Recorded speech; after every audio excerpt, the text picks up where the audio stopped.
Stand and deliver, or the devil, he may take ya. Yeah. My best James Hetfield from Metallica impression. Hey everybody, it's Kellen Nitro from Nitromaniac TV's Wrestling Unlimited, coming at you with Nitro's take on the big two-day NXT TakeOver that just wrapped up last night. It was NXT TakeOver Stand and Deliver from the Capitol Wrestling Center in Orlando, Florida. The dates for each night was night 1 was April 7, 2021, and April 8, 2021 was night number 2. I'm going to go through all the matches, give you my thoughts on each one of those, my thoughts on both night 1 and night 2 respectively. And then at the end of it, I'll give a big altogether rating on both nights, and that's where I will leave the show. Start off with both pre-show matches, which I did not see. I had heard about these pre-show matches, and I watched clips of them on Twitter as they were happening. I didn't get a chance to watch them when I watched back the night 1 and night 2 portions of the show because, real life work got in the way, whatever, and I just wanted to get to the main shows for both nights when I watched them. So on night number 1, Zoe Stark defeats Toni Storm in a singles match. The runtime 9:52. Basically still pushing Zoe as this hot young up-and-comer on the NXT women's division. Watch for her to be implemented into the NXT women's title scene, especially with the new champion. We'll talk about the new champion coming up later on in the video. And Toni Storm is back. She's going to be, looks like still aligned as a heel on that show. So, a big multi-woman thing happening perhaps later in the year on one of the takeovers. Probable. Very probable. Just jumping ahead to the next night, night number 2, fairly quickly. The pre-show match for that one was Killian Dane and Drake Maverick defeating Breezango, Tyler Breeze, and Fandango for the number 1 contendership of the NXT tag team titles on that brand. So the unlikely tag team of Killian Dane and Drake Maverick are going after the tag belts.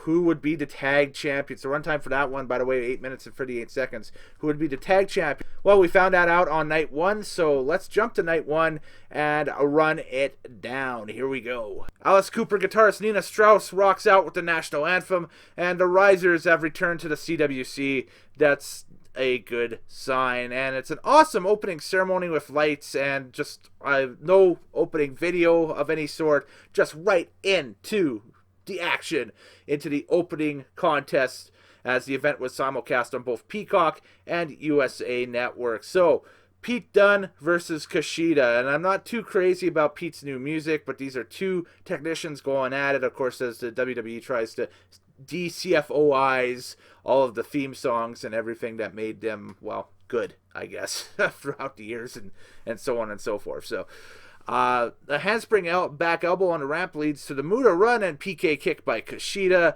Picture-in-picture break, and the sound fades down for a second and then comes back up.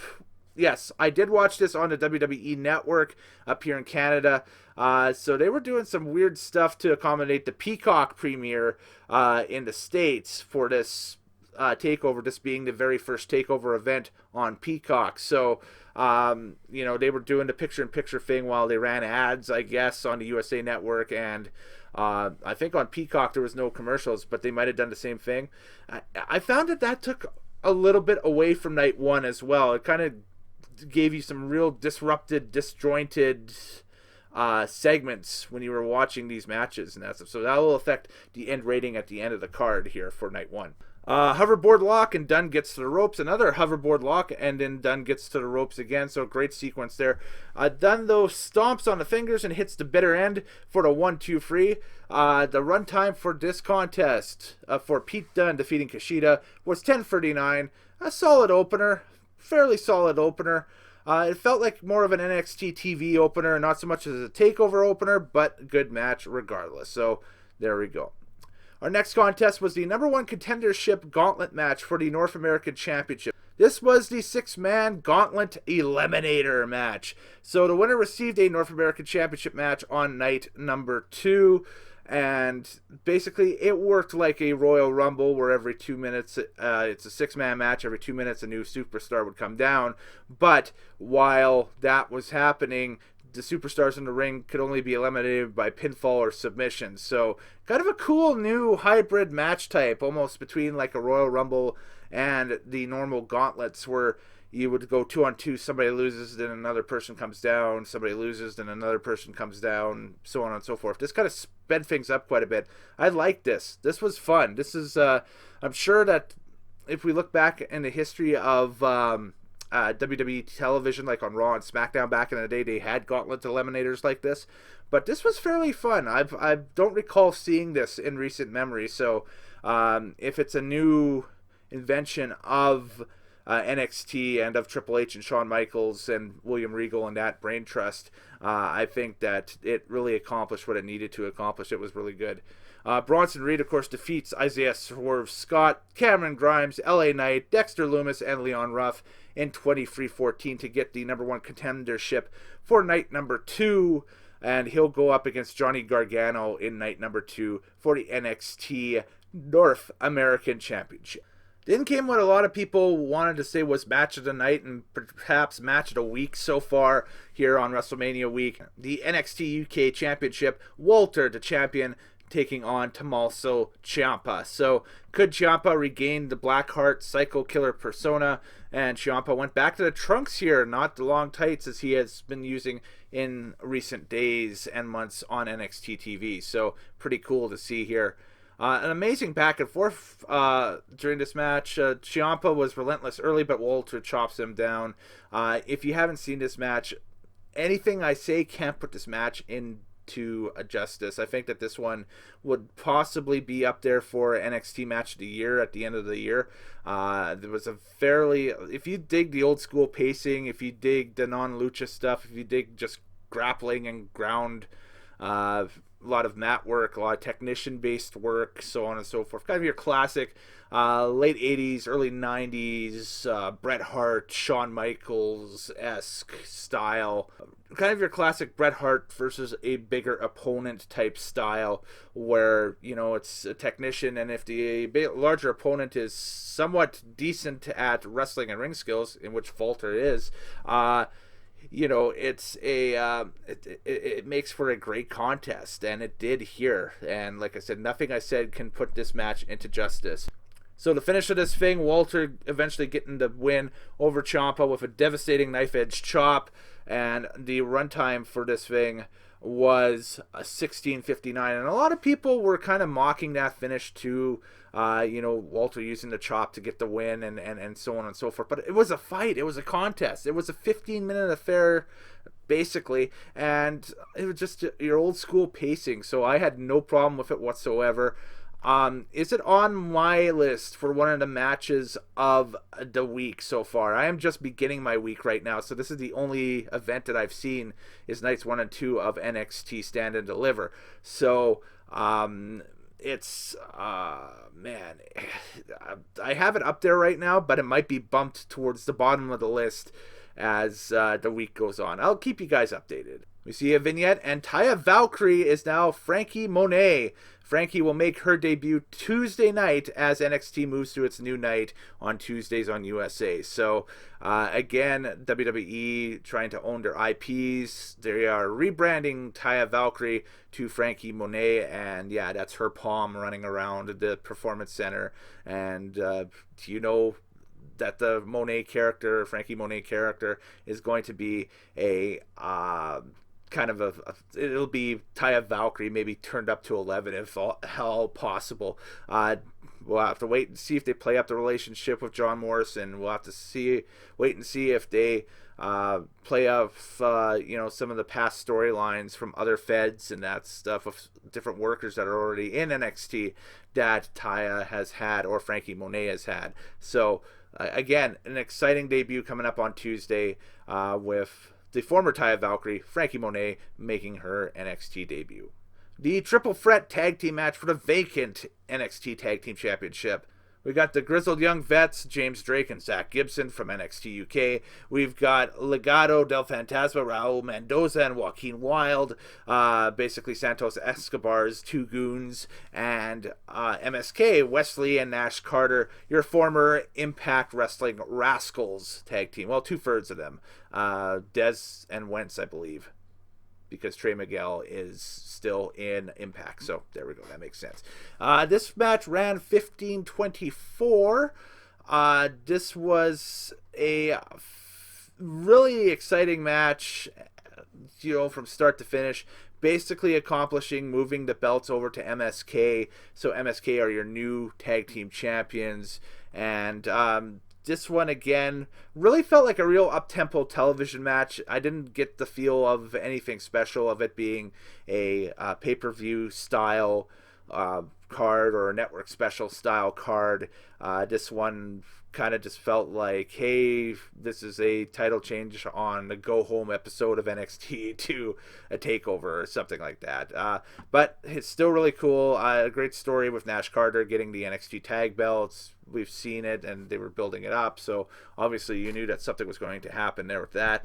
And so MSK walking out, and then on night 2 basically saying they don't care who the number 1 contenders are, so maybe showing a little bit of a heel turn for MSK as well going forward, saying that Killian Dane and Drake Maverick don't really stand a chance against MSK for the tag belts. So who knows? We have 2 face teams there, so maybe one splits up, maybe Dane and Maverick splits up going forward, or maybe MSK turns full heel and we get to see what they are like as a heel tag team, which would be a little bit outside of the box for the former Rascals, now MSK in NXT. So I almost said NXT UK, but it's not. They had an event too, but I haven't seen it yet. So the NXT UK prelude was a thing. And then finally, the main event on night number 1 ran 12 minutes and 56 seconds. It was a singles match for the NXT Women's Championship. Raquel Gonzalez with Dakota Kai versus Io Shirai, the champion. Now, Dakota doesn't last too long in this contest. She gets involved very early into the contest and is forced to the back. So it's one-on-one, and man, did this match pick up the pace from there. Flip-out powerbomb by Gonzalez only nets a 2 count. A torture rack by Gonzalez, no submission. Yoshi Tonic by Shirai only nets a 2 count. A crossface by Shirai, but no submission. Big moonsault to the outside, and then double knees by Shirai. And Shirai, and oh my god, cross body from the top of the skull on the entrance ramp. That made all of the highlight videos for the weekend so far. Definitely a memorable spot from Mania Week 2021 if you're watching it on the WWE Network or the Peacock. It was a, man, just an oh my god type spot. It was just kind of popped out of nowhere. Great camera work, great production there for the WWE crew, for the NXT crew, I should say, on that awesome spot. Moonsault by Shirai only nets a 2 count. Giant single-handed powerbomb on the outside by Gonzalez. Then a big old Texas Lariat and another one-armed powerbomb. Nets the 1-2 for Raquel Gonzalez. Take a shot every time Raquel hits a one-armed powerbomb in this match. You will be drunk by the end of it. She is the second NXT Women's Grand Slam title winner, winning both the tag and women's championships. The first one we would see in action early on night number 2, that being Ember Moon, who's going into night number 2 was the current NXT Women's Tag Team Champion along with Shotzi Blackheart. So I kind of like how this has become a thing over the last month, and this wouldn't have been a thing about a month ago. This is just the institution of the new belts, the new NXT Women's Tag Team belts, probably because of the availability of the WWE Women's Tag Team Champions being in question from week to week on Raw and SmackDown and Raw and SmackDown. I have this down as match of the night for sure. I think it's a toss-up, like I said, between this one and Walter and Tommaso Ciampa on night number 1. I'll give the match of the night nod to Ciampa and Walter, so this one just maybe slight beside it. The runtime for night number 1 was 2 hours and 5 minutes because, again, you had to fit within the network constraints of the last ever NXT on USA on a Wednesday night. They moved to Tuesday nights next week. This won the ratings for NXT for the night, by the way, in the head-to-head against AEW. WWE NXT on USA Network was watched by 768,000 viewers, beating AEW Dynamite at 688,000 viewers for the first time since October 28th of last year. Again, they did win the overall rating for the night, but they lost in the demographic 18 to 49 age group. 360K, so it's 0.28 for AEW, to a 285K, 0.22 for NXT, which leads me to wonder, had they just stuck with the initial idea of having night one as a USA Network exclusive to lead into night number 2, which would have been a Peacock exclusive and not simulcast on Peacock, would the margin of victory be larger for NXT? Because basically, you were promoting it as a quote-unquote pay-per-view on a Wednesday night versus, a normal-ish episode of AEW Dynamite. Well, yeah, they brought in the celebrity for AEW Dynamite with Iron Mike Tyson coming back into the fold to help the Inner Circle out in their battle with the Pinnacle, but who knows? I don't know. We'll have to see what happens. But the Wednesday Night Wars is finally over, with NXT winning the final skirmish, but AEW basically taking the body count for the majority of it. And on to night 2 we go. On to night number 2, whereas night number 1 was basically a glorified NXT episode in length with a title change, night number 2's length at 2 hours and 40 minutes denotes that, yes, it is a pay-per-view. This felt like night number 2, this felt more like the pre-Mania TakeOver. This felt like the TakeOver specials that we've seen in past years, like NXT TakeOver Orlando back in 2017, or TakeOver New Orleans back in 2018. NXT TakeOver New York in 2019, for example. 2 out of the 3 events that I've attended, this felt like the pre-Mania TakeOver. Last night's TakeOver felt like. Musical act Poppy opens up the broadcast. Her stuff I find very catchy as hell. This new track is kind of very pop punk. It was called Stand and Deliver. And then the track started to break down into almost real hardcore death metal-esque, which I dig, but man, this felt like somebody was hitting the advance forward on a cell phone or the MP3 player or CD player, just skipping to the next track, skip to the next track, skip to the next track. Let's hear what happens as this album gets progressively harder and harder. But yeah, I'll probably give the song a listen again. I like the opening part of it. It felt very Paramore-ish. The opening part of the song. We open right up with the NXT Cruiserweight Unification Ladder match. Both champions, Santos Escobar, the champion for a little over a year at this point, versus Jordan Devlin, rolling in on day 430 as Cruiserweight champion.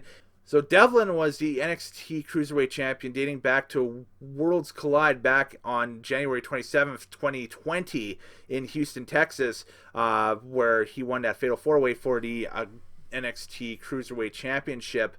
And of course, in April was when everything shut down and Devlin couldn't travel due to the pandemic or anything like that. So WWE decided to kick off this double champion storyline. They've done this a few times before, most notably, of course, the Shawn Michaels Razor Ramon Intercontinental title saga of 1993-1994. And this is where we got the ladder match, because the initial idea for the ladder match at WrestleMania 10 was, you have 2 Intercontinental champions, it's time to unify them.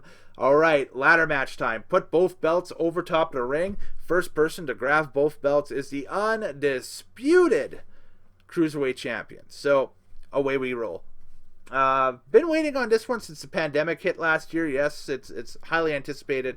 Escobar goes under the ladder. Devlin went around it for his entrance. Devlin rolling in, like I said, on day 430 as champion. Escobar a little less than a year-ish. Beautiful moonsault to the outside by Devlin on Escobar. Back and forth, both men using the ladder more as a weapon than anything else. Escobar hits an oh my god style dive to the outside into Devlin, who was braced against the ladder. The ladder remains straight up until both men enter the ring again. That was a great spot. Big Spanish fly by Devlin. A spinning cutter by Escobar. Devlin, and oh my god, moonsault from the top of the ladder. That was a highlight moment. Legado del Fantasma hit the ring. They end up dumping Devlin off the ladder onto the floor, and Devlin took a real nasty spill to the outside as he hit the floor. Devlin's arm is cut open, but he still knocks off a Spanish fly on Escobar. Both men fight at the top of the ladder, but Escobar hits a big headbutt on Devlin and sends Devlin through a ladder that's kind of stacked up on a corner of the ring. If you can picture the ladder kind of dead center, that's where it was. There was a second ladder kind of stacked up on the corner on the one turnbuckle. I want to say the far bottom left turnbuckle if you're looking at the ring straight down. And man, he just went right through and took the Jeff Hardy bump right through the middle of that ladder. Ouch. And that was it. That was the finish. Escobar grabs both belts. Both these guys killed it. This was better than anything on night one, in my opinion. Yeah, already you knew that the pace kind of amped up a little bit. Maybe not as good as Ciampa Volter, but everything else was fairly awesome in this contest.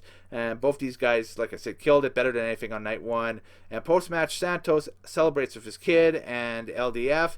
And maybe this is a face turn. Maybe they get a little bit more cocky. If they do the kind of the flip, like I said, with MSK, they become heels a little bit. Maybe LDF becomes faces a little bit. So we'll see what happens off of that. The runtime for that one was 18 minutes and 8 seconds. NXT Women's Tag Team titles on the line next. I got them labeled as Team Fallout. Shotzi Blackheart and Ember Moon versus The Way, Candice LeRae and Indy Hartwell. This is a feud that's kind of snowballed a little bit over the past few weeks or so, and of course, this being the largest takeover of the year, of course, we get its conclusion here. LeRae and Hartwell with the Fantastic Four themed gear. Ember Moon, the first NXT Women's Grand Slam champ.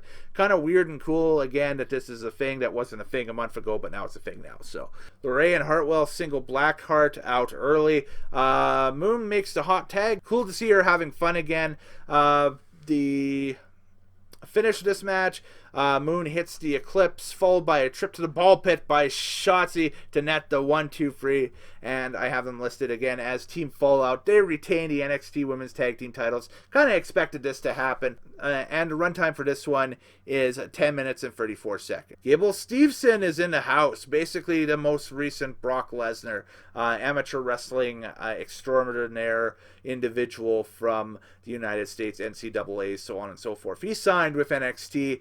We'll be seeing him in the coming months on NXT TV as well. NXT North American Championship on the line next. We have the challenger, the winner of the Gauntlet from night one, Bronson Reed, taking on the champion, Johnny Gargano, with Austin Theory in his corner. Reed, of course, like I said, the winner of the Gauntlet Eliminator. Austin Theory in tow with Gargano.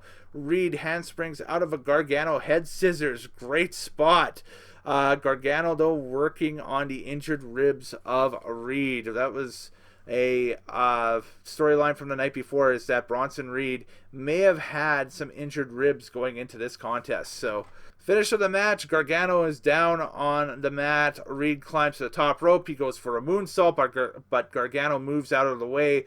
Gargano is on the ring apron. He lands a slingshot DDT. Gargano with a second slingshot DDT gets the 1-2 count. The runtime for that one is 16 minutes and 23 seconds. And again, it moved the storyline along. This was kind of a blow-off feud between Reed and Gargano.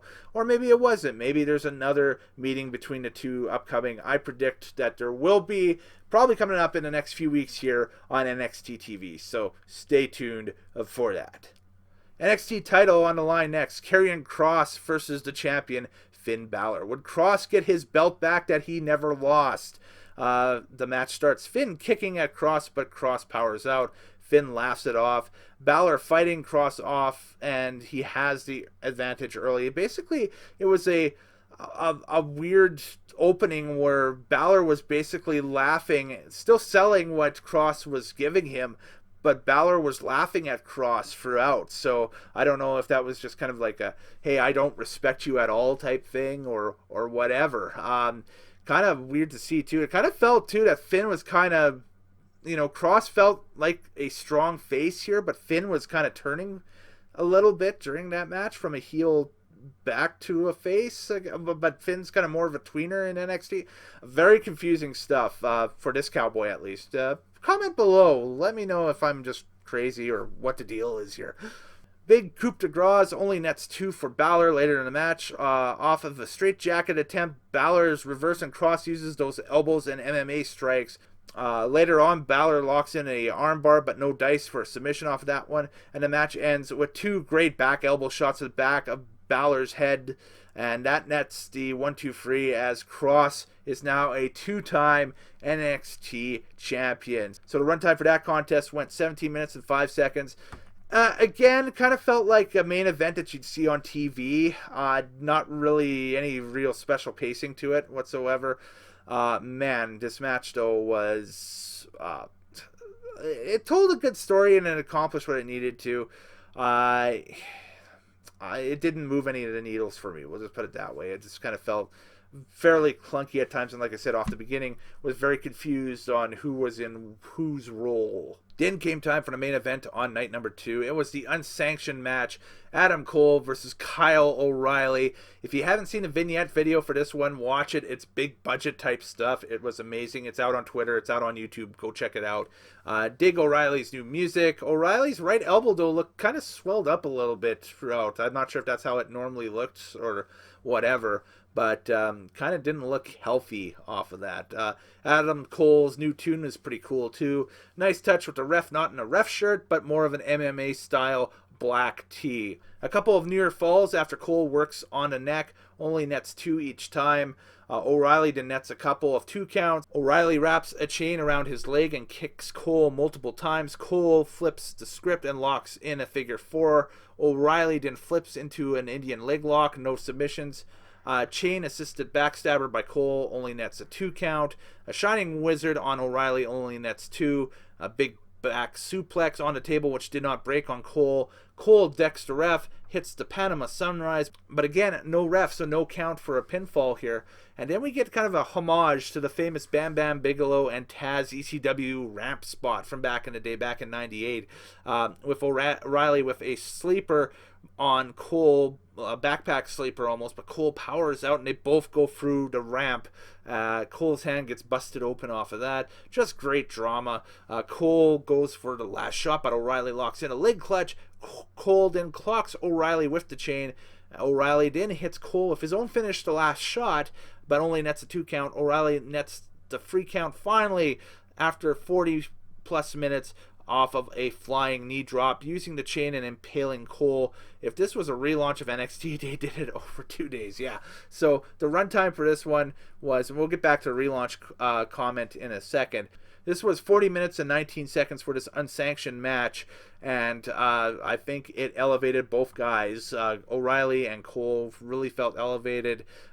This is definitely up there for one of the matches of the week.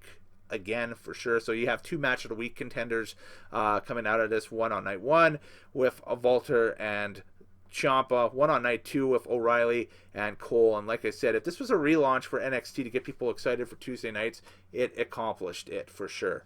My ratings for both night 1, I'm going to give a I'll be nice and give it a 7 out of 10 for night 1. It kind of, like I said, night 1 just felt like a real glorified episode of NXT. Night 2 felt like a takeover from front to back. It felt like a great card. So I'm going to give night 2 a 9 out of 10. So we'll make the aggregate, I guess, in the middle, 7.9 out of 10 for both nights of NXT Stand and Deliver.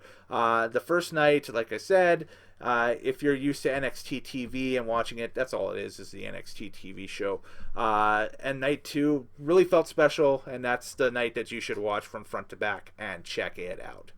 All right, folks, I will be back as the weekend rolls on with some other Nitros takes. I'm going to be bringing some friends along as well, too, so stay tuned. And, of course, we got the big shows on Saturday and Sunday. So like, subscribe, share, hate, dislike, whatever you do on YouTube. Hey, content is good and feedback is always great, no matter it's positive, negative, but just be civil about it. That's all I ask. All right, folks, later days. Happy wrestling watching. We'll see you next time on Nitromaniac TV's Wrestling Unlimited. Take care.